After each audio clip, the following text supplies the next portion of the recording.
Entonces, hoy vamos a ver la sesión número 2 de los distintivos. La semana pasada estuvimos viendo, cuando hablamos de distintivos, que viene a ser todo aquello que nos caracteriza, ¿no? Como iglesia cristiana. Aquello que nos distingue de religiones, de sectas o incluso de otras iglesias cristianas, ¿no? Son aquellas verdades fundamentales de la palabra de Dios en la que nosotros creemos como iglesia y definitivamente que están en la palabra de Dios. No puede ser algo en que creemos como que de pronto porque se le ocurrió al pastor, ¿no? O a aquellos que comenzaron la iglesia aquí en Pachacútec, de Jesús Salvador, no, sino es algo que tiene que estar registrado en la palabra. Entonces, si tú ya eres creyente antiguo, qué bueno, recuerda estos distintivos, aprende estos distintivos para que enseñes a los nuevos. Si tú eres creyente nuevo, conócenos un poco más en qué es lo que nosotros creemos como iglesia, ¿sí? Uno de los puntos que veíamos la semana pasada, en cuanto hablando de distintivos, el distintivo número uno es de que nosotros creemos que el modelo de la iglesia está en el libro de Hechos. Y no es que el modelo de iglesia sea el que hemos heredado, según el mundo lo dice, como que esa iglesia tradicional, conocida como la iglesia católica romana, ¿no? No tiene nada de iglesia cuando nos vamos a la luz de la palabra. Nos hemos dado cuenta que, bueno, puede tener el nombre de iglesia, pero dista mucho de lo que dice la escritura, ¿sí? Entonces, las costumbres, la tradición, la historia nos ha heredado un modelo de iglesia y muchas personas cuando venimos a los caminos del Señor pensamos que esa es la iglesia. Muchos cuando llegamos a los caminos del Señor pensábamos que el edificio era la iglesia, eso que lleva una crucecita ahí en la parte alta, eso era la iglesia. Y cuando vamos a la palabra de Dios vemos de que la iglesia no tiene nada que ver con un local como tal, sino la iglesia, por cierto, viene del griego eclesía, que significa asamblea o reunión. ¿Reunión de qué? De creyentes, de personas que han creído en Cristo. En el libro de Hechos vemos que a aquellos creyentes se les conocía como los del camino, ¿sí? ¿Por qué se les conocía como los del camino? Porque ellos creían que Jesús es el camino, la verdad y la vida. Años más adelante ya se les conoció como los cristianos, ¿correcto? Y hoy en día cualquiera usa esta palabra cristiano, ¿no? O sea, tú ves iglesia cristiana tal, y de pronto dices, total, ¿quién es cristiano, no? Y te haces la pregunta, dice, ¿es lo mismo el adventista, el testigo, el mormón, los evangélicos? Y ahí viene toda una rama de nombres y todo, y tú dices, total, y causa confusión. Entonces, si queremos quitarnos esas dudas, si una iglesia es verdadera, si una iglesia es del Señor, si una iglesia es bíblica, ¿a dónde tengo que acudir? ¿A la tradición? ¿A lo que dice la mayoría? ¿A lo que dice el mundo o a lo que dice la escritura? Tenemos que acudir a lo que dice la escritura.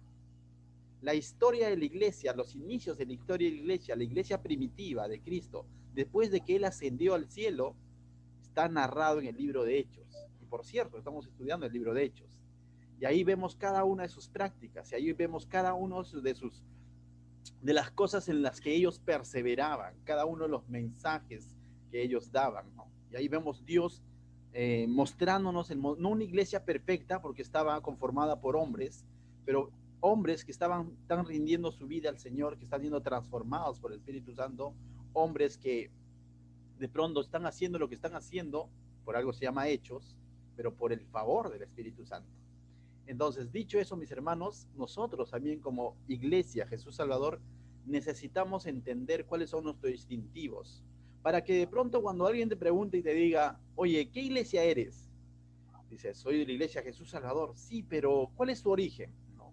Sí, pero ¿dónde está su central? ¿Has escuchado eso? No, o sea, pero ¿quién es su cobertura? Y así queremos llegar al papado, ¿no? Y si nos vamos a, tú tienes que responder, bueno, los inicios de la Iglesia Jesús Salvador está en el libro de Hechos. El Señor Jesús. Veíamos que el Señor Jesús dijo, en esta roca edificaré mi iglesia. Y la roca era que Él es el Cristo, ¿no? Entonces, la iglesia no tiene nada que ver con tamaño, con número de gentes, sino con quiénes aquellos que dicen creer en Cristo y no solamente creer en Cristo, sino creer en su palabra. ¿Correcto? Dicho eso, mis hermanos, el día de hoy vamos a seguir estudiando los distintivos, pero el día de hoy vamos a ver el distintivo parte 2, ¿no? O el segundo distintivo como Iglesia Jesús Salvador. ¿Correcto? Por cierto, vamos a aprender principios bíblicos durante toda esta serie que va a durar aproximadamente unas 9, 10 semanas. Hemos visto ya el modelo de Dios para la iglesia. El día de hoy vamos a ver la visión de nuestra iglesia, ya como iglesia local. Sabemos que la iglesia del Señor es una iglesia universal, que, que no tiene límites de tiempo ni de espacio. Hay creyentes hoy en día en Estados Unidos, en Asia, en diferentes partes del mundo. Somos una misma iglesia, si es que están creyendo en el Señor Jesucristo al igual que nosotros. El que nos une es Cristo, ¿sí? Y también a través del tiempo hay muchos que ya partieron, que son miembros de la iglesia del Señor. Pero como iglesia local tenemos una visión de parte de Dios. ¿A qué nos ha llamado Dios aquí a Pachacútec? A hacer algo, ¿no? No creo que solamente de pronto no sabemos qué es lo que tenemos que hacer. De eso vamos a hablar hoy. Después, la próxima semana estaremos hablando del gobierno de la iglesia. Eso también trae muchas preguntas, ¿no? El gobierno de la iglesia, ¿no? Hay ¿cómo es, no? O sea, cómo se elige al pastor por elecciones y se va a segunda vuelta con alguien más para que de pronto, y cómo de pronto la hermana Judy lo pusieron como la tesorera en la iglesia, y por qué el hermano tal está compartiendo cosas como esas. Vamos a la luz de la palabra, vamos a ver cómo es que la iglesia comenzó a organizarse, ¿correcto? Y por cierto, les adelanto, vamos a ver dos modelos, y los dos modelos son bíblicos. Pero y temas como esos, ¿no? La soberanía de Dios, el poder del Espíritu Santo, qué es la salvación por gracia, necesitamos entenderlo. Vamos a ver a Jesucristo como la razón de ser de la iglesia, la prioridad de la palabra en medio de la iglesia. Vamos a ver la promesa del rapto para la iglesia, esto le interesa a muchos. Cada vez que hay truenos, tiemblan, ¿no? Pero cuando tú entiendas la promesa de rapto, vas a decir, Señor, gracias, porque ya estás, ya me voy, ¿no? Antes de que suceda cualquier cosa, nos vamos a ir, ¿no? La verdad y el amor en equilibrio, vamos a ver, porque muchas veces nos ufanamos de decir saber la verdad, pero le decimos con tal dureza que no lo hacemos con amor. Iglesia es bíblica, sí, pero ¿bíblica en qué sentido? ¿En la práctica o en conocimiento? ¿No? Entonces, la verdad, el amor en equilibrio. Y finalmente veremos que estamos viviendo por fe. Amén.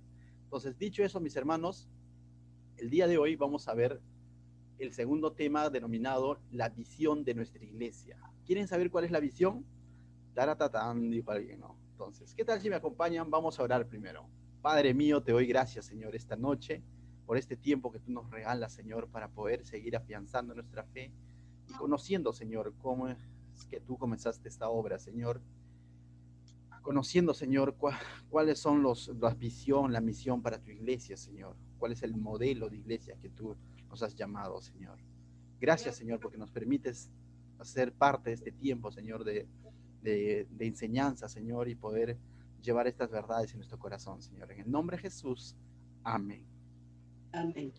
Primero, ¿por qué una visión es importante? ¿No? ¿Por qué la visión es importante? Yo te hago una pregunta. Recuerda, no es una prédica, ¿ya? Entonces te hago una pregunta así para que lo respondas en tu mente, ¿no?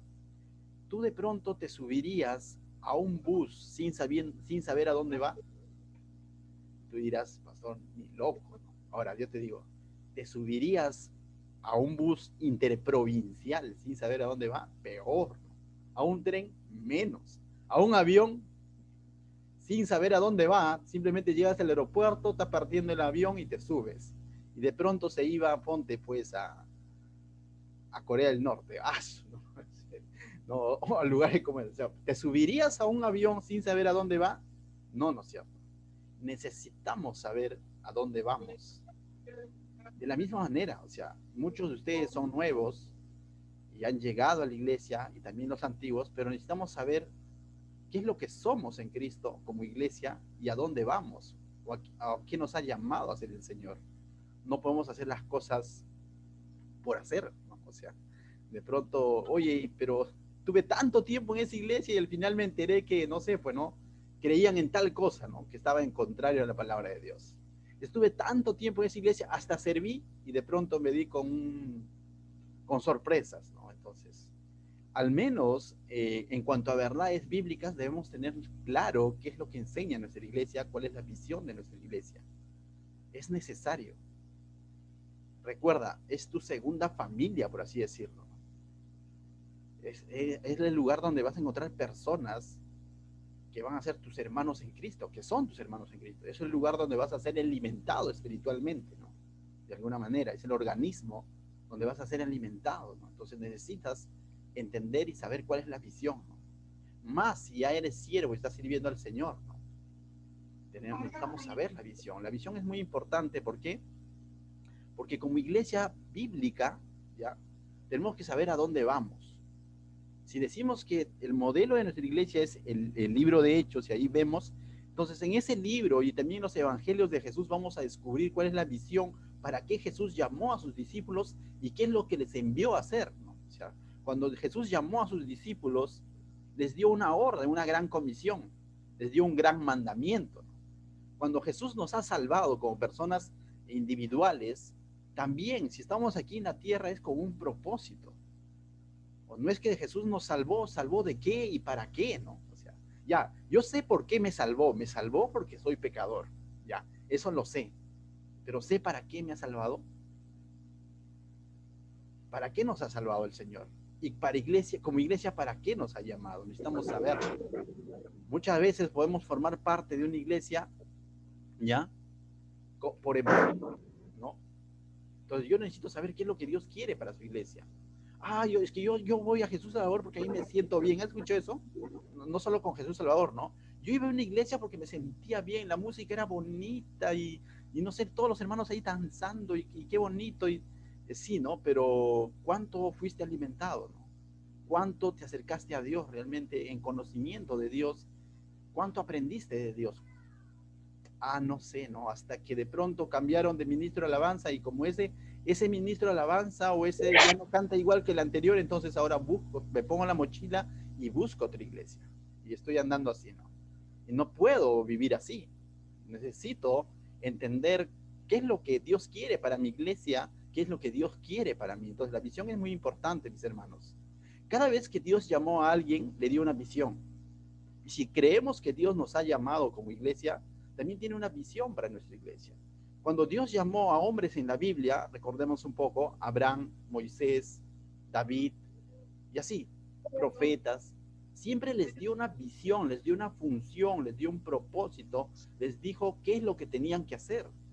No es que de pronto Dios lo llamó, mi siervo eres tú, y ahí quedó, ¿no? O sea, a Abraham lo lleva y la misión más grande que le da es, uno, que tiene que dejar su tierra; dos, de que le iba a dar la tierra prometida; tres, de que le iba a dar una gran nación, hijos, pueblos; y por último, que en su simiente iban a ser benditas todas las naciones de la tierra, ¿no?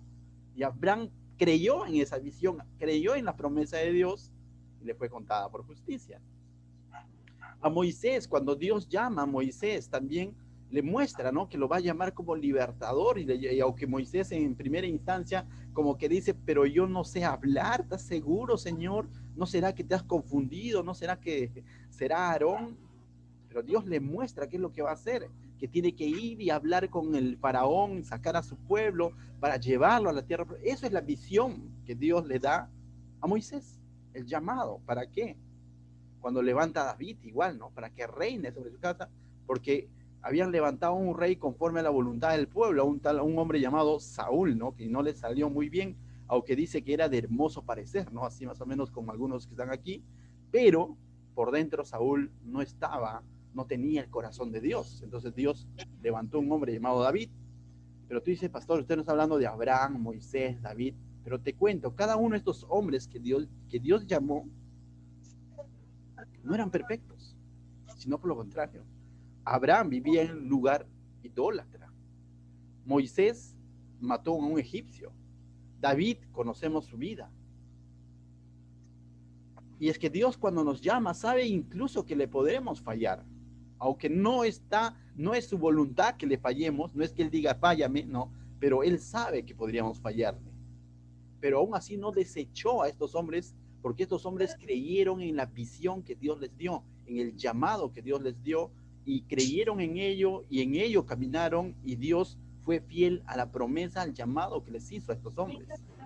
Claro, también lo tenemos en el Nuevo Testamento, cuando Dios llama a Pablo, ¿se acuerdan? Pablo no tenía ningún mérito para poder ser llamado por Dios, sino muy por lo contrario, ¿no? Pablo fue uno de los que consintió la muerte de uno de los más grandes predicadores del libro de Hechos, de Esteban. Y era cuando él se llamaba Saulo, dice, consintió la muerte. Capítulos más adelante se encuentra con el Señor y el Señor lo llama y le da una visión. y le dio de una manera progresiva, no de un sopetón diciendo ya vas a hacer esto y de pronto y fundarás a la iglesia de Galacia, fundarás los de Corinto, de Filipo. No le dijo todo eso, ¿te das cuenta? Simplemente le dio una visión. Y él, al ser fiel, al creer en esa visión, terminó haciendo lo que hemos estudiado a través del libro de Hechos o lo que estudiamos a través de las cartas de Pablo. Por cierto, escribió casi la mitad del Nuevo Testamento, Pablo. Pero no hubo mérito en él, sino que Dios lo llamó en gracia, le dio una visión, le dijo, ve a la ciudad, entra a la casa de un hombre llamado Ananías, y ahí justamente aparece Ananías, y Dios le dijo a Ananías, ve y ora por Pablo, porque instrumento escogido me es este para anunciar que a los gentiles, ¿no? Y ese fue el llamado de Pablo. Entonces, qué importante, mis hermanos, es saber cuál es nuestro llamado, para qué Dios nos ha puesto aquí. Tú dices, pero estamos en Pachacútec, ¿seremos útiles al Señor? No es por méritos. Si el Señor nos da una visión como iglesia, el Señor es el que va a obrar en la medida que nosotros seamos fieles a lo que Él nos ha llamado a hacer en este punto llamado Pachacútec, ¿no? Entonces, es muy importante, mis hermanos, la visión. El Proverbios 29:18 dice, sin profecía el pueblo se desenfrena, mas el que guarda la ley es bienaventurado. Y cuando el proverbista usa aquí la palabra profecía, se está refiriendo sin consejo de Dios, sin mensaje de Dios, sin palabra de Dios. ¿Qué pasa con el pueblo? Se desenfrena, pierde el rumbo. Y eso ocurre también en el creyente. Cuando el creyente deja de perseverar en la palabra, deja la palabra a un costado, se comienza a enfriar, y a eso lo conocemos como haber perdido el primer amor, ¿no? Que ocurrió también con la iglesia de Éfeso. Y como iglesia necesitamos entonces saber qué es lo que dice la palabra de Dios en cuanto a la iglesia, en cuanto a lo que debemos de hacer. Es necesario, porque de lo contrario perdemos el rumbo. Si comenzamos un ministerio o somos una iglesia por emoción, vienen problemas, dificultades, y de pronto, no sé, imaginemos, voy a ponerme como ejemplo, como mal ejemplo diría yo, el pastor de pronto pasan problemas económicos, dice, ¿sabe qué, hermanos? Ya no doy más, tengo que chambear, se cierra la iglesia. O sea, definitivamente perdió el rumbo, ¿no? Porque olvidó todo lo que la escritura dice en cuanto a la iglesia, ¿no? La iglesia no es del pastor, la iglesia es del Señor. Y si el Señor permitió que se abra una obra aquí, tenemos que ser fieles a su llamado. Entonces no es por emoción. Entonces, mis hermanos, cuán importante es volver a la escritura. La iglesia universal como tal, a través de estos 2000 años, en muchas ocasiones perdió el rumbo. En muchas ocasiones. Un punto claro lo tenemos en la época de los protestantes, de Martín Lutero. En el año 1517 habían pasado casi 1500 años como iglesia del Señor, desde el año 33 de Cristo, ¿no? Habían pasado casi 1500 años, y la iglesia ya no era lo que era lo que vemos en el libro de Hechos, pues la iglesia se había llenado de paganismo, de idolatría, de perversión, de intereses políticos. Prácticamente la iglesia católica romana estaba pervertida. Habían introducido credos a través de la historia que no están en la Biblia. Credos me refiero a que lo que nosotros decimos doctrina, enseñanzas antibíblicas. Y entonces la iglesia como tal ya no era iglesia, simplemente era un movimiento político, un grupo de gente con un matrimonio político con los políticos, con los reyes, para gobernar los pueblos, y así es como llegó también a Latinoamérica, ¿no? Y vemos la Santa Inquisición, y entonces toda la historia nos ve como que el ser humano, la iglesia, cuando se desvió de lo que decía la escritura, terminó haciendo lo que hacía, ¿no? Y bueno, y muchos siguen todavía en ese camino, pero Dios levantó hombres como Martín Lutero y otros más para hacer una reforma. ¿Y qué hicieron ellos? Lo único que hicieron fue volver a la sola escritura. ¿Y qué es volver a la sola escritura? Al escrito está. A lo que la Biblia dice en cuanto a la fe, a lo que la Biblia dice en cuanto a la autoridad dentro de la iglesia, la palabra de Dios, en cuanto a la Biblia dice en cuanto a la salvación. Volvieron a la escritura. Y es como nuevamente la iglesia comienza a tomar el verdadero rumbo, por eso lo conoce como los protestantes. Y de ahí venimos, de alguna manera. Pero no venimos de Lutero, sino que Lutero nos devolvió ¿a dónde? A la escritura, al escrito está. Entonces, sin consejo de Dios, sin palabra de Dios, el pueblo se desenfrena y la iglesia también. Cuando la iglesia olvide esos principios bíblicos, peligro, ya fue. Cuando un ministro, un siervo del Señor, olvide esos principios bíblicos, ya fue. Cuando un creyente olvida los principios bíblicos, la palabra de Dios, también ya fue. Cuando una familia, un varón de casa, se aparta de la escritura, ya fue. Porque Jesús dice, el que me ama guarda mi palabra. Entonces yo solo me hago el jaque mate, como decimos, ¿no? Entonces como iglesia, mis hermanos, qué importante es entender qué es lo que Dios dice en cuanto a su iglesia y qué es lo que nos ha llamado a hacer. Amén. Entonces recuerda cuán importante es el consejo de Dios para nuestra iglesia, ¿sí? La palabra de Dios, hemos visto, determina el origen de la iglesia, es en Cristo, ¿no? Sobre esta roca, ¿sí? Que es por medio del Espíritu Santo, y también la palabra de Dios nos determina cuál es el fin de la iglesia. ¿Sabes cuál es el fin de la iglesia? Te lo adelanto. Cristo viene por su iglesia en las nubes y la iglesia se va con él antes de pasar la gran tribulación. Nos vamos a ir a morar con él, a su presencia. Entonces la palabra de Dios me determina dónde es mi origen, qué es lo que debo hacer ahora, pero no en mis fuerzas, sino con el Espíritu Santo, y a dónde me voy a ir. Entonces, eso es estar fundamentados en la palabra. Muy bien, mis hermanos, entonces vamos a conocer ahora sí cuál es la visión de nuestra iglesia, ¿sí? Básicamente la misión como iglesia, aquí como Jesús Salvador, ya haz lo propio, ¿no? Entonces, mi visión es entender que somos vidas restauradas por Jesús. ¿Amén? Yo no puedo ser parte de la iglesia si mi vida no ha sido cambiada e impactada por Cristo. Puedo ser simpatizante, puedo ser familiar de un hermano de la iglesia Jesús Salvador, pero yo no puedo decir soy de la iglesia Jesús Salvador si de pronto mi vida no ha sido restaurada, no he sido rescatado por Cristo. Porque la iglesia es una congregación, es una asamblea, una reunión de creyentes, no de simpatizantes. Y no te sientas mal si eres simpatizante, sino te invito a que permitas que Cristo restaure tu vida y seas parte de su iglesia. Recuerda, la iglesia del Señor dice, nosotros los que hemos creído, hemos sido sellados por su Espíritu Santo, somos miembros del cuerpo de Cristo. Entonces, nosotros creemos. No hay nadie aquí que podría decir, soy de Jesús Salvador, pero no creo que necesite de Jesús, que Jesús restaure mi vida. Yo ya nací cristiano. La verdad, no, a mí me bautizaron de bebé, yo ya soy parte de la iglesia, ten cuidado. No, no es que si te bautizaron de bebé o tu papá, tu mamá era pastor, no. Tu vida necesita ser restaurada por Cristo. ¿Para qué? ¿Para qué? Dice, para vivir conforme a su ejemplo, para tener estilos de vida conforme. La Escritura dice que debemos de crecer conforme a la estatura de la cabeza de la iglesia, que es ¿quién? Cristo. Entonces, si yo digo que Cristo ha restaurado mi vida, estoy llamado a crecer conforme a su ejemplo. No puedo decir, sí, creo en Jesús, soy de Jesús Salvador, Cristo restauró mi vida, pero mi vida sigue siendo peor o igual que antes. Ah, se ha confundido. Piensa que es creyente, pero a lo mejor todavía no ha entregado su vida a Dios de verdad. Y eso también vemos mucho. Sí, yo también creo en Dios, pero no estoy dispuesto a guiar mi vida conforme al ejemplo que es Cristo. Pero ¿para qué el Señor Jesús quiere impactar nuestras vidas? Quiere restaurarlas y quiere que vivamos vidas santas conforme a su ejemplo. ¿Para qué? Para anunciar sus propósitos.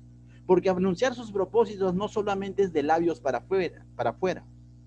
Anunciar sus propósitos no solamente es abrir una Biblia, leerle a alguien más. Anunciar sus propósitos tiene que ver con vivir lo que predicamos. Entonces, como iglesia, como creyentes, como miembros de la iglesia Jesús Salvador, debemos entender que Cristo es el que ha restaurado nuestras vidas para vivir conforme a su ejemplo y para anunciar ¿qué? Sus propósitos. ¿Qué propósitos? Que están en su palabra, comenzando por el mensaje del Evangelio, que solamente Cristo salva, que Él es el camino, que Él es la verdad, que Él es la vida, que Él es la luz del mundo, que para Él es toda la gloria. A eso nos ha llamado. Dice, uy, yo pensé que el Señor nos había llamado, no sé, pues, a levantar edificios, ¿no? Y de pronto a dar, no sé, ayuda a los necesitados. No sé, yo creía que el Señor nos ha llamado para ir al África, hacer tantas cosas. Eso es parte. Si es que el Señor particularmente te quiere usar haciendo esas cosas, pero de nada vale hacer obras si de pronto no estoy anunciando sus propósitos, si no estoy anunciando su mensaje, si no estoy viviendo conforme su ejemplo, porque lo contrario puedo estar declarando cosas que no vivo y estaría siendo como un fariseo o estaría siendo como un religioso del siglo XXI que dice creer en Jesús, que dice haberse bautizado, que dice creer en Dios, pero también por si acaso creo en una virgen, creo en un santo. Ten cuidado. Cuando vamos a la palabra de Dios vemos exclusividad en cuanto a su adoración. Solo al Señor tu Dios adorarás. Hay un solo mediador entre Dios y los hombres, Jesucristo, hombre. Él es el único camino, la verdad, la vida. Nadie va al Padre si no es a través de Él. Entonces, ¿cómo no el Señor Jesús debe formar parte de nuestra visión? Debemos reconocer que hemos sido restaurados por Él para vivir conforme a su ejemplo y para anunciar sus propósitos. Amén. Entonces, fácil, 2 líneas, mis hermanos, apréndetelo, pero sobre todo, ¿sabes qué? Vívelo. Recuerda cada momento que Cristo es el que ha restaurado tu vida. ¿Para qué? Para vivir conforme su ejemplo. ¿Para qué más? Y así anunciar sus propósitos. ¿Y eso involucra abrir tu Biblia y predicarle a alguien más? Definitivamente que sí, pero no solo es eso, sino tu vida misma. Pablo decía que somos cartas abiertas, somos embajadores de Cristo, somos Cristos chiquitos, por así decirlo. No porque tengamos deidad, sino porque seguimos sus pisadas, como decía Pedro. Entonces, mis hermanos, esa es nuestra visión como iglesia. No es levantar grandes edificios, no es ser una gran organización de miles de personas, no, sino que esas miles de personas acudan a ese Cristo que también nos ha restaurado, que esas miles de personas vivan conforme al ejemplo de Cristo y que esas miles de personas anuncien los propósitos del Señor. Amén. Pero para ser efectivo esto, toda visión tiene una misión. ¿Y qué es una misión? ¿Qué es lo que hacemos para vivir conforme a esta visión? Esta visión es nuestro presente y nuestro futuro, ¿a dónde vamos? Nuestro presente de que hemos sido restaurados por Jesús. Nuestro presente de que tenemos que vivir vidas conforme al ejemplo de Jesús.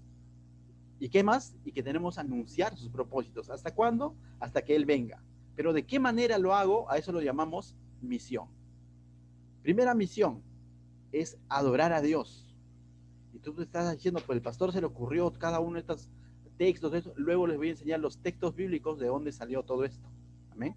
Entonces, nuestra primera misión como iglesia, que mientras estemos aquí en la tierra, mientras el Señor todavía no venga, ¿no? Y aunque ya lo vamos a seguir haciendo, por cierto, pero mientras estemos aquí en la tierra, una de las cosas que nos ha llamado es ser a adorar a Dios. Quizás te suena, a Miguel debe sonarle bastante esta frase, amarás solo al Señor tu Dios, ¿no? Con todo tu corazón, con todo tu alma, con toda tu mente, con todas tus fuerzas, según la versión que tú uses.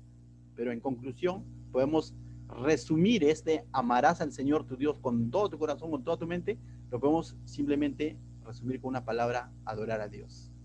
Una de las cosas como iglesia, como miembros de la iglesia Jesús Salvador, es que hemos sido llamados a adorar a Dios. Hemos sido llamados a amar a Dios.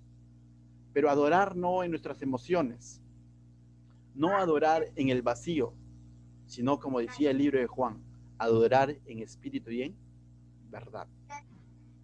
Mi adoración no sea emocionalismo o carnal, ¿no? Que mi adoración a Dios no sea porque de pronto, no sé, me siento alegre y quiero adorarle. Y aunque muchas veces lo adoramos a través de una alabanza, de un canto, pero la adoración no se resume, no se limita a un canto nada más. La adoración en nosotros tiene que ser un estilo de vida.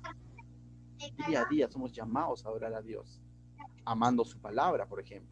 El Señor Jesús dijo, ¿no? El que me ama a mí, guarda mis mandamientos. Entonces yo no puedo decir, adoro a Dios, pero no quiero leer la Biblia, pastor, no va conmigo. O sea, no. Entonces, si has sido llamado a adorar a Dios, tienes que amar su palabra. Amén. Y entender sobre todo que tu adoración tiene que ser sincera, ¿no? Y aunque no debe ser por emoción, pero cuando lo expresas debe haber emoción, ¿no? Quizás antes podríamos hacer algo más práctico de nuestro adorar a Dios, porque cada domingo veníamos al templo, no solo domingos, sábados y miércoles, y cantábamos entre 3, 4, 5 canciones a Dios, ¿no? Y ahí involucra emoción, sí, pero no es que adorábamos a Dios por emoción, sino lo hacíamos con emoción. No solo porque de pronto tenías un micro en la mano, sino aún estando en la puerta, tú podías adorar a Dios. Entonces, mis hermanos, que no se nos olvide eso, ¿no? Quizás por el tema del Zoom eso se vuelve un poco complicado, pero si tú en casa puedes, en tus oraciones, adorar a Dios, alabar su nombre, darle gracias, hazlo, porque hemos sido llamados a eso. El gran mandamiento lo dice claramente: ama al Señor tu Dios con todo tu ser. Entonces, es una de las cosas a las que hemos sido llamados.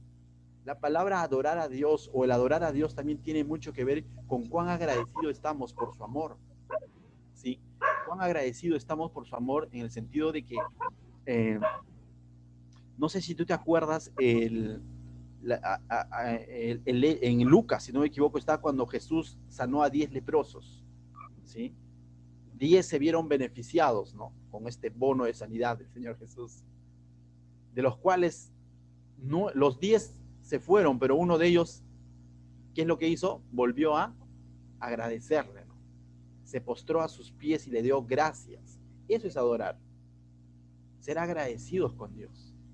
No lo adoró para obtener un beneficio.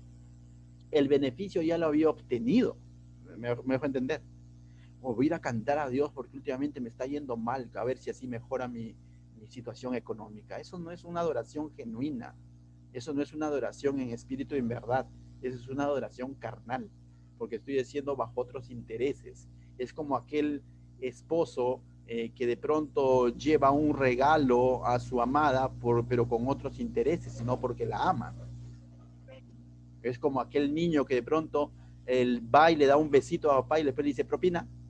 No está siendo sincero, ¿no? Sino eso tiene que ser algo espontáneo, algo que nace por lo que él es y no por lo que él va a hacer. Jesús ya había sanado a este leproso y este leproso se postra y le da gracias a Dios, a Jesús. ¿Y qué hace Jesús? Lo levanta y le dice: tu fe te ha salvado. No solamente se llevó la sanidad, sino incluso fue salvo. Y después de eso siguió adorando a Dios, porque dice que se fue glorificando a Dios. Eso debe determinar más o menos nuestra adoración. Cuando yo entiendo ese principio bíblico, no voy a adorar a Dios porque me siento bien, porque esa música me gusta, porque hoy me levanté con el pie derecho, sino voy a adorar a Dios por lo que Él ya ha hecho en mi vida, porque Él me ha restaurado, porque Él me ha rescatado. Entonces, ¿cuándo? En todo tiempo. Cuando decimos en las buenas y en las malas, no se refiere en enero y en diciembre, sino cual fuesen las circunstancias. Soy llamado a adorar a Dios. Primera misión, entonces, mis hermanos, como iglesia, hemos sido llamados a adorar a Dios. Segundo, la segunda misión que tenemos como iglesia no es que sea uno más importante que el otro, sino simplemente está en ese orden, ¿no? Es compañerismo con el prójimo.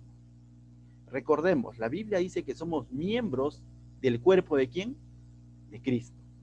Y en otro pasaje Romano dice que somos miembros los unos de los otros. Otro pasaje dice que somos hijos de Dios y hay un solo Dios. Entonces somos hermanos en Cristo. Somos de una misma familia espiritual. Y de tal manera que entonces queremos entender que la iglesia del Señor nos llama a ser parte de una comunidad, de una familia. Y como familia del Señor, como hijos de Dios, somos llamados a tener compañerismo uno con el otro.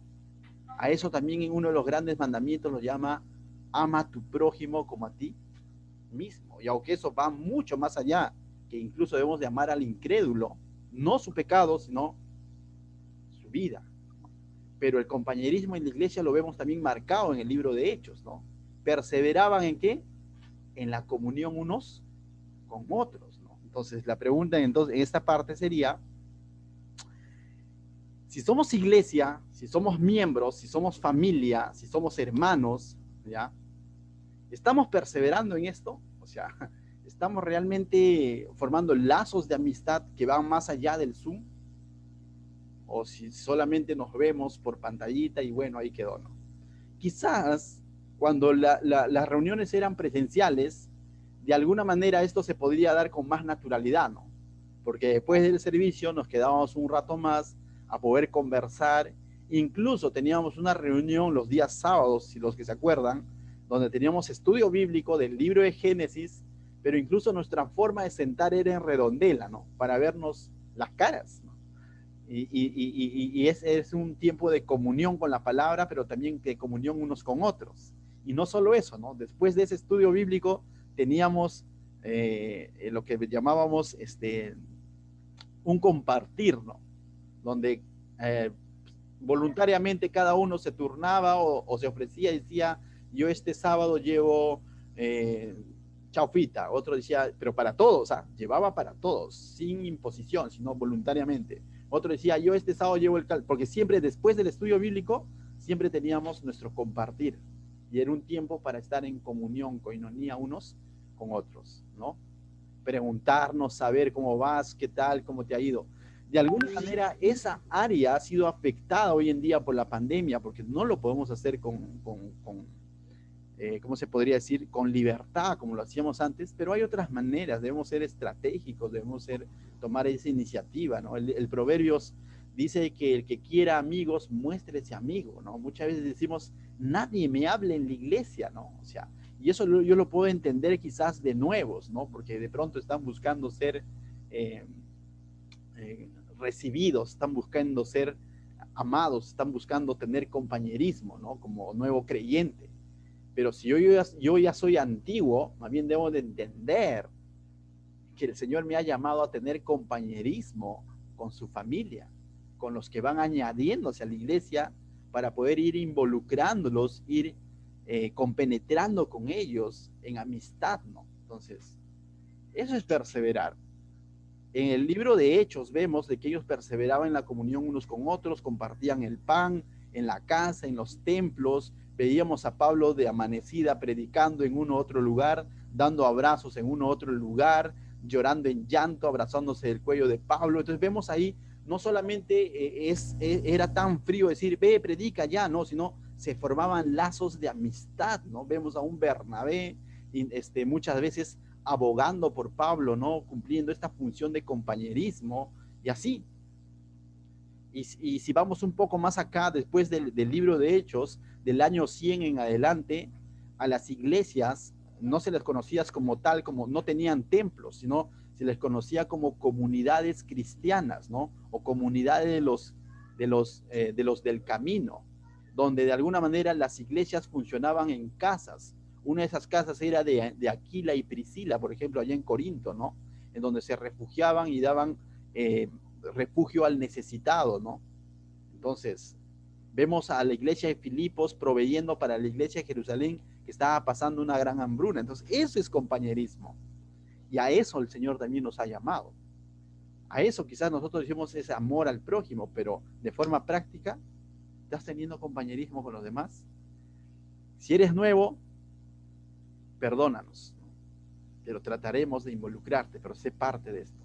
Si eres antiguo, toma esta responsabilidad. Necesitas mostrar compañerismo con los demás, porque todos somos la familia del Señor. Amén. Recordemos, no somos no sé, no somos un edificio, ¿no? Sino somos personas que necesitamos tener compañerismo unos con otros. Cuán importante es recordar quizás esta noche, cuando el libro de Hebreos dice no dejando de congregarse, ¿no? Porque es muy importante. Porque si tú lees pasajes anteriores a no dejando de congregarse, dice que cuando nos congregamos somos edificados unos a otros. Ahí nos edificamos, nos consolamos, nos amamos. El Espíritu Santo muchas veces habla a través de tu prójimo, de tu hermano, a través de una oreja que está ahí para escuchar tu dolor, ¿no? O de un hombre o una mujer que esté ahí para darte un mensaje de parte de Dios. Pero muéstrate amigo, congrégate en lo que puedas, ¿no? Amén. Entonces, esa es nuestra segunda misión para poder cumplir, para poder vivir al estilo de Jesús conforme a su ejemplo. Jesús estaba con las multitudes y de pronto decía, muchachos, nos vamos al monte. Y se iban y se apartaban y pasaban tiempos de comunión. Chicos, vayan a la ciudad y prepárenme un lugar donde vamos a cenar. Chicos, vamos a la casa de Zaqueo a cenar, y se metía con toda su mancha, ¿no? Chicos, vamos a la casa de Lázaro y Marta y María, ¿no? Y veíamos a Jesús teniendo comunión, ¿no? Entonces, ese mismo ejemplo tenemos que seguirlo, tener comunión unos con otros. A eso lo llamamos compañerismo. Luego, me estoy adelantando ahí, antes de pasar a discipulado, comparte. Quizás hay una palabra que suena más espiritual, que se llama evangelismo. Pero en simples palabras, cuando suenas evangelismo, dices, uy, no estoy preparado, puede sonar a eso, ¿no? Evangelismo, uy, no estoy preparado para eso, porque pienso que evangelista es aquel que coge su Biblia y comienza a predicar en las plazas, en una campaña evangelística o en un púlpito. No. Entonces mejor vamos a llamarlo comparte, que es lo mismo. ¿Comparte qué? De Jesús, lo que Cristo está haciendo en tu vida. ¿Con quién? Ciertamente puedes compartirlo con tu prójimo, con el hermano de la iglesia, pero ¿sabes qué? Compártelo con esa persona que aún no conoce a Cristo. Recuerda que hemos sido llamados aquí a anunciar sus propósitos. Entonces, ¿cómo voy a anunciar sus propósitos si no estoy dispuesto a compartir lo que Dios está haciendo en mi vida? En el lugar de tu trabajo, en el lugar donde te movilizas, el mercado, tu vecindario, tu centro de estudios, tu grupo de amigos, por WhatsApp, no sé. Comparte lo que Jesús está haciendo en tu vida. Es una de las cosas que tenemos que hacer como iglesia. Y como les decía hace un momento, no es que uno vale más que el otro. Todos son muy importantes para la iglesia. Todos son muy importantes para cumplir la visión, el propósito de Dios. Adorar a Dios, tener compañerismo, compartir el mensaje del evangelio con tu vida misma, con el ejemplo, con tu testimonio. Incluso puedes compartir, mis hermanos, puedes compartir de Dios invitando a personas. Es una manera de compartir. Muchas personas están aquí presentes porque alguien los invitó, ¿sí o no? Alguien les dijo, oye, te invito a un Zoom, ¿no? O quizás de manera física alguien los invitó a la iglesia y ahí es donde escuchaste el mensaje. Esa persona que te invitó cumplió esa función de compartir la invitación de parte del Señor, compartir lo que Dios estaba haciendo en su vida. Hay otras formas de compartir, ¿no? Simplemente con gestos, ¿no? Con hechos concretos, ayudando al necesitado. Son maneras de compartir, pero somos llamados a compartir. No podemos callar, ¿no? O sea, este gran anuncio o a Jesús que ya restauró nuestras vidas, no lo podemos tener ahí, ¿no? O sea, no podemos tapar la luz del mundo, ocultarla. Hemos sido llamados a poner, a anunciar esa luz al necesitado, al que está en tinieblas. Entonces, mis hermanos, esto habla más de la iglesia, pero de adentro para fuera. Pero, ¿sabes? Todos dependen unos del otro. Luego lo vamos a ver. Cuarto punto, en el cual acciones prácticas como parte de nuestra misión como iglesia, que somos llamados a hacer, ya no ser, sino a hacer discipulados. ¿Discipulados para qué? Para crecer. El libro de Hebreos es interesante, nuevamente, cuando de pronto el autor escribió diciendo, ya ustedes deberían ser maestros, le dijo, ¿no? O sea, pero tengo que hablarles como a bebés espirituales, le dijo, ¿no? O sea, si hubiese sido el libro de Hebreos, lo hubiese dicho, porque tengo que hablarles como guaguitas, ¿no? O sea, como a bebitos, le dijo así.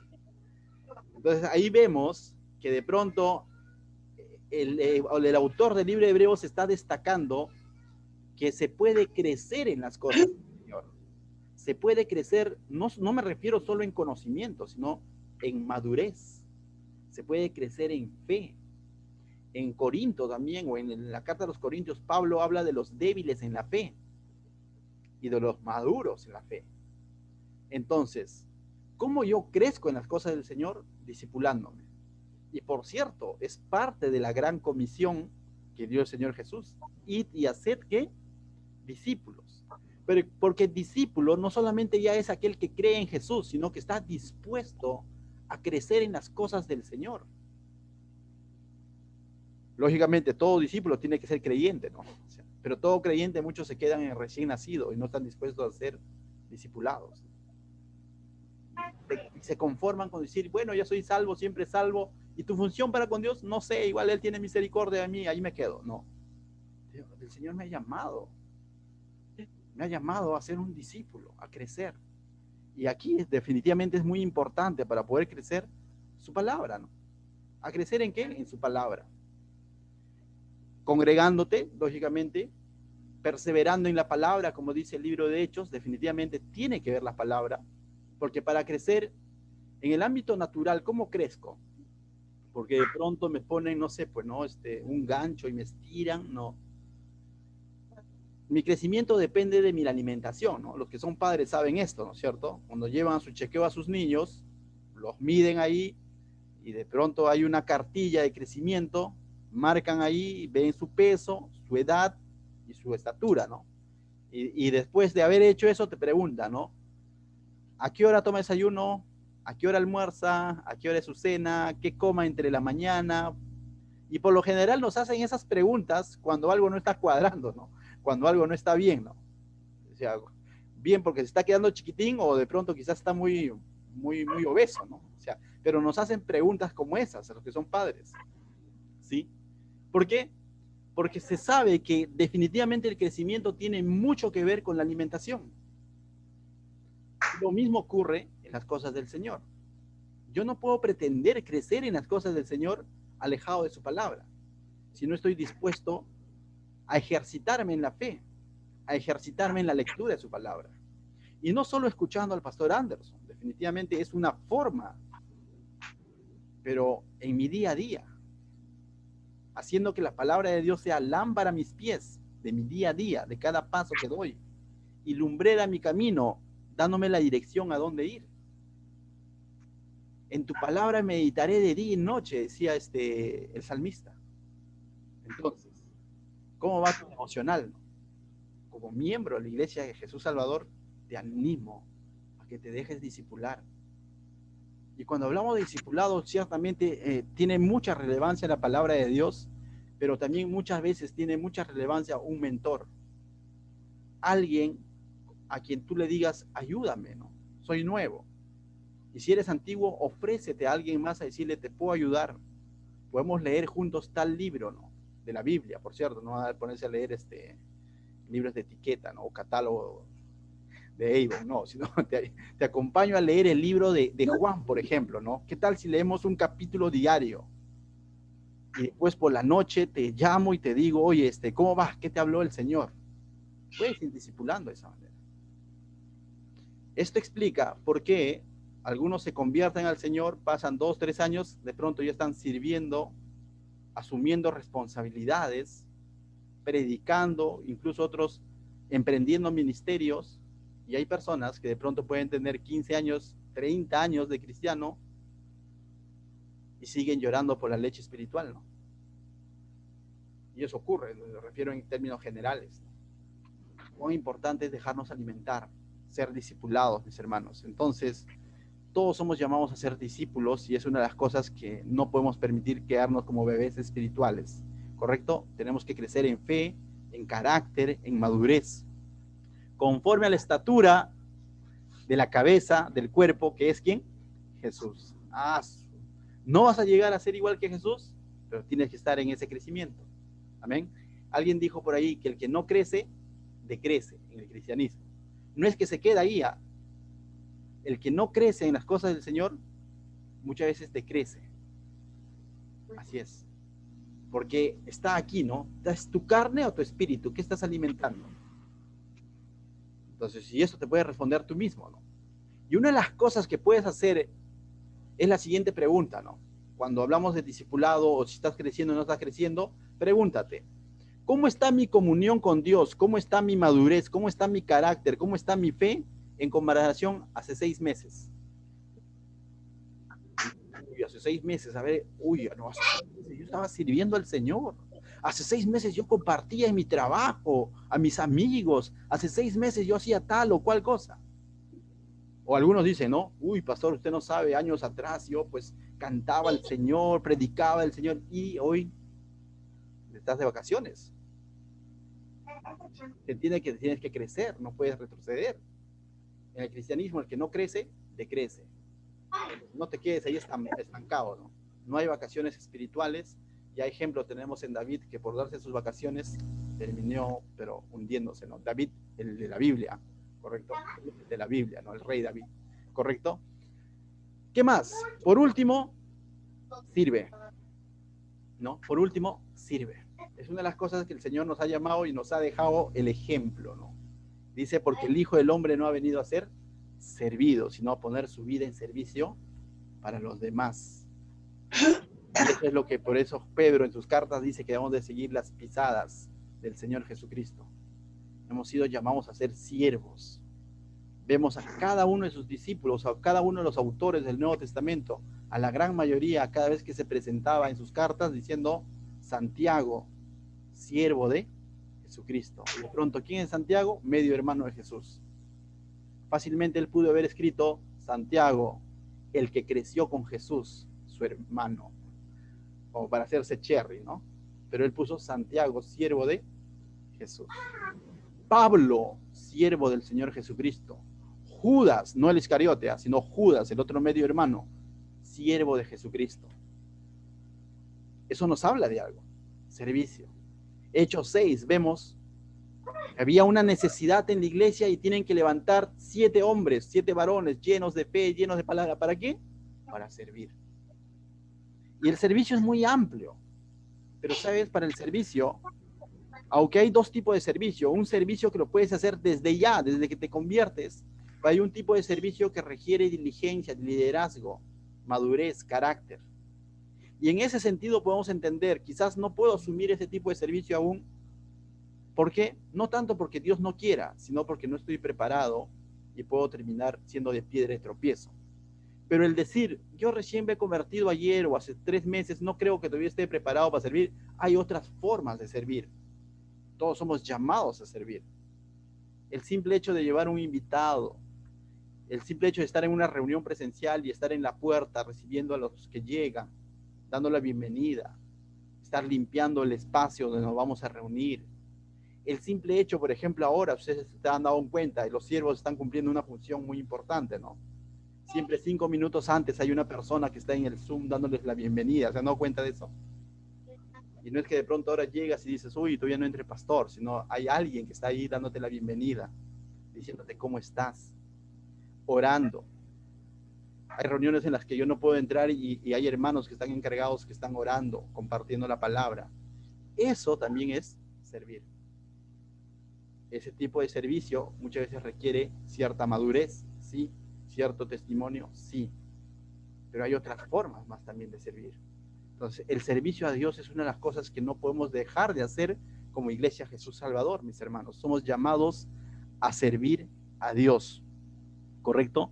Recuerda, el mismo Señor Jesucristo dijo que Él no ha venido a ser servido, sino que Él cogió su toalla, su balde o su lebrillo, su lavatorio y se puso a lavar los pies de sus discípulos. Para el servicio no hay de que yo ya he servido al Señor tantos años y ya que ahora sirva a otro. No. Si el Señor me llama, tengo que estar ahí para servir. Todos. Entonces hemos visto, mis hermanos, 5 cosas prácticas, 5 verdades prácticas a las que somos llamados como Iglesia Jesús Salvador. Adorar, a tener compañerismo, a compartir el mensaje, a ser discipulados para crecer y a servir a Dios y al prójimo. Amén. Y así, al cumplir cada una de estas cosas, sin mayor importancia uno de lo otro, estaremos viviendo conforme la visión que Dios nos ha dado, que es ser, de entender que hemos sido restaurados por Jesús para vivir conforme, para tener vidas conforme a su ejemplo y anunciar sus propósitos a los demás. Ahora, ¿de dónde salió todo esto? ¿De pronto el pastor se imaginó? No. Hay 2 grandes textos, hasta 3 grandes textos en la Biblia que el Señor puso en nuestro corazón cuando comenzamos esta Iglesia Jesús Salvador hace 8 años atrás. Uno de ellos está en Mateo 22, del 37 al 39, al cual se le conoce como el gran mandamiento. Y este gran mandamiento, mira lo que dice. Jesús le dijo, amarás al Señor tu Dios con todo tu corazón. Eso lo podemos resumir con una palabra, que es adoración. Y con toda tu alma y con toda tu mente, eso es adoración. Darle su lugar a Dios sobre todas las cosas. Este es el primero y gran mandamiento. Y el segundo es semejante, dice. Amarás a tu prójimo como a ti mismo. ¿A quién? A tu prójimo. En primera instancia, teniendo comunión, compañerismo con los creyentes, y en segunda instancia, compartiendo el mensaje a aquellos que no conocen del Señor. Pero eso es amarlos. Porque amas a tu familiar que aún no es creyente, le vas a compartir. Porque amas a tu amigo que aún no es creyente, le vas a compartir. A eso le llamamos compartir, pero también compañerismo con tu prójimo. ¿Qué más dice? La gran comisión, Mateo 28, 19 al 20 dice, por tanto, id y haced discípulos a todas las naciones. Id, salir, tienes que compartir el mensaje.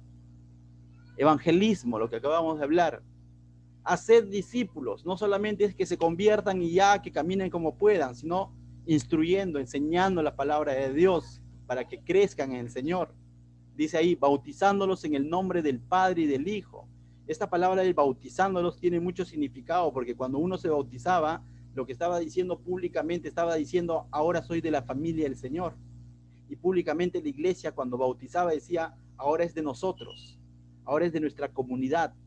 Eso también era compañerismo, no solamente era simbolismo de mi nueva vida, sino de mi nueva familia. Porque se replicaba tal como cuando Jesús fue bautizado, una voz en el cielo dijo, este es mi Hijo amado en quien tengo complacencia. Y cada vez que alguien se bautiza públicamente, está diciendo, ahora soy hijo de Dios. Cuán importante es también enseñar esto, ¿no? Dice, y bautizándolos en el nombre del Padre, del Hijo, del Espíritu Santo, enseñándoles que guarden las cosas que os he mandado, discipulado, nuevamente vemos ahí, enseñando que la palabra de Dios, ¿no? Lo que Hechos 2 nos va a decir, perseverando en la palabra. Enseñando que el ejemplo de Cristo, lo que Jesús enseñó, lo que Jesús vivió, las cosas, dice, enseñándoles que guarden las cosas que os he mandado.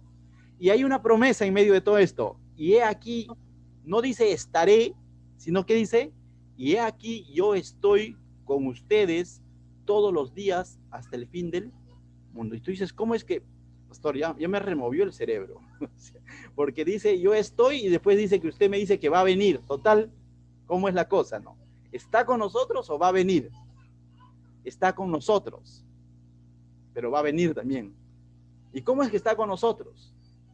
Él prometió, dijo que era necesario que Él se vaya por un poco de tiempo, pero que iba a venir otro igual que Él, de la misma esencia, la misma sustancia. ¿Quién? Su Santo Espíritu, el otro Consolador, que está morando ahora en la vida de cada creyente de la Iglesia Jesús Salvador, para que todo lo que hemos hablado no lo hagas en tus fuerzas, sino lo hagas bajo su guía, bajo su ayuda. Yo no voy a adorar a Dios en mis fuerzas, en mis emociones, sino voy a adorar a Dios en espíritu y en verdad. Yo no voy a tener compañerismo con mi prójimo porque el pastor me está exigiendo, sino porque me van a hacer, porque el Espíritu Santo va a hacer eso. Yo no voy a ser discipulado y aprender y crecer las cosas del Señor solo, sino porque el Espíritu Santo me va a proveer su espada de la palabra. Yo no voy a compartir las virtudes del que me ha llamado, de Jesús, al mundo en mis fuerzas, sino el Espíritu Santo va a poner en mi boca aún lo que yo tenga que hablar. Yo no voy a servir al Señor en mi talento, en mis fuerzas, en mis capacidades, sino que Él me va a capacitar con dones y talentos. Qué importante saber que para cumplir este gran mandamiento y esta gran comisión, hay una promesa, que Él está con nosotros todos los días hasta el fin del mundo. ¿Qué es lo que tenemos que hacer? Estar dispuestos, nada más. Y el resultado lo vemos en el libro de Hebreos, entonces, a la iglesia cumpliendo con esto, perseverando en la palabra, amando a Dios, buscando en su palabra, ese es amar a Dios, adorando a Dios, guardando sus mandamientos, en la comunión unos con otros, haciendo compañerismo, el partimiento del pan, que es la Santa Cena, recordando que es gracias a Cristo. y en las oraciones unos por otros, orando por las necesidades de unos a otros. Y finalmente los resultados lo veíamos en Hechos 2:47, ¿no? Cuando ocurría esto, dice, estaban alabando a Dios, adorando a Dios y teniendo favor con el pueblo, llevando el mensaje al pueblo, pero también ayuda al pueblo. ¿Qué es lo que sucedía? El Señor añadía cada día a la iglesia los que habían de ser salvos. Muchas veces nos preocupamos porque crezca la iglesia, pero nos olvidamos lo que el Señor nos ha llamado a hacer. Básicamente, el Señor nos ha llamado a hacer esto. Mientras estemos haciendo lo que Dios nos ha llamado a hacer, el resto de los resultados déjaselo el Señor. Y seremos como Pablo, que dijo, bueno, hemos sembrado la palabra, estamos regando con la palabra, con las verdades del Señor, y el crecimiento lo dará el Señor. Él es el que va a dar crecimiento. Y si Él quiere en su voluntad que la iglesia sea de 400 personas, será 400. Si en su voluntad está que seamos 20, 30, seremos 20, 30. Pero ¿sabes? Sí, pero hay promesa. Si nosotros perseveramos en lo que Él nos ha llamado, dice que Él mismo añadía a la iglesia a los que habían de ser salvos. Amén. Bien, hermanos, ¿qué tal si oramos? Padre mío, te doy gracias, Señor, esta noche por este tiempo en el que tú nos traes, Señor, a refrescar nuevamente, Señor, a qué nos has llamado como iglesia, Señor. Ciertamente, Señor, a veces tenemos un concepto de iglesia equivocado, Señor. Pensamos que la iglesia es para otras cosas o para que, bueno, solamente para verme beneficiado, pero no, ciertamente soy beneficiado, Señor, a través de tu iglesia.